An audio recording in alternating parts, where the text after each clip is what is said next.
మంచిర్యాల జిల్లా బెల్లంపల్లి నియోజకవర్గంలోని కాస్పేట, నిన్నెల, భీమిలి, వేమనపల్లి, తాండూరు, బెల్లంపల్లి, కన్నపల్లి మండలాలలో రాత్రి ఉరుములు మెరుపులతో కురిసిన భారీ వర్షానికి చేతికొచ్చిన పంట నీటిపాలు కావడంతో రైతులు కన్నీరు అవుతున్నారు.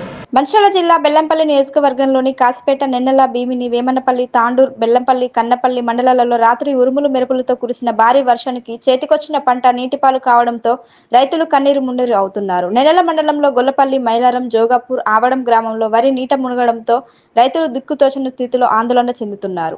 స్థానిక ఎమ్మెల్యే గడ్డం వినోద్ ఏనాడు రైతులు ముఖం చూడలేదని ఆవేదన వ్యక్తం చేశారు. చేతికి వచ్చిన పంట నీటిపాలు కావడంతో రైతులు కన్నీరు అవుతున్నారు. అధికారులు గాని, స్థానిక లీడర్లు కానీ ఎవరు వచ్చి కనీసం ఓదార్చే స్థితిలో లేరని పలు రైతులు ఆవేదన వ్యక్తం చేశారు. మరికొన్ని చోట్ల సెంటర్లలో సేకరించిన ధాన్యం తడిసి ముద్దయింది. ఇప్పటికైనా అధికారులు క్షేత్రస్థాయిలో పరిశీలించి నష్టపరిహారం ఇవ్వాలని, తడిచిన ధాన్యాన్ని వెంటనే కొనుగోలు రైస్ మిల్లర్లకు తరలించాలని డిమాండ్ చేశారు.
కల్లూరు శంకరి, మాది గొల్లపల్లె.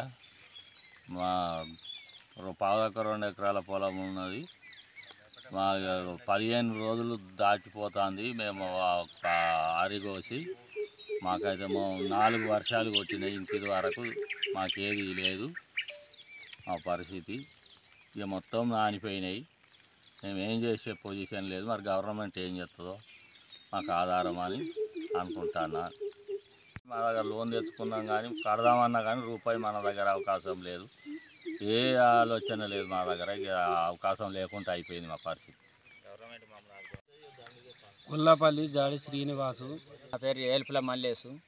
3 ఎకరాల పొలం చేసిన 1,25,000 ఖర్చు వచ్చింది. ఎక్కడ అక్కనే ఉన్నది. 15 రోజులు అవుతుంది పొలం కోసి. ఎవ్వరు వచ్చేటోళ్ళు లేరు. సావుకారాన్ని అడిగినా సావుకారు అత్తలేదు. ఎలుగోళ్ళు వచ్చినా వాళ్ళు జాడకే అత్తలేదు.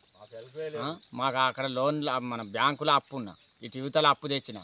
అది ఎట్లా తీరాలి? నాకు 3 ఎకరాల పొలానికి 1,25,000 ఖర్చు వచ్చింది. నా వానకు నాతానై కొట్టుకపోతానై అందులో ఉబ్బేటి ఉబ్బుతానై. పొలం కోసి 15 రోజులు అయినది. వర్షాలు బాగా కొడుతున్నాయి. ఎవరు వచ్చి చూసుడు లేదు పొలాలని. ఇక్కడ కుప్పలు అట్టనే ఉన్నాయి. ఎక్కడనే మొత్తం నానిపోతున్నాయి.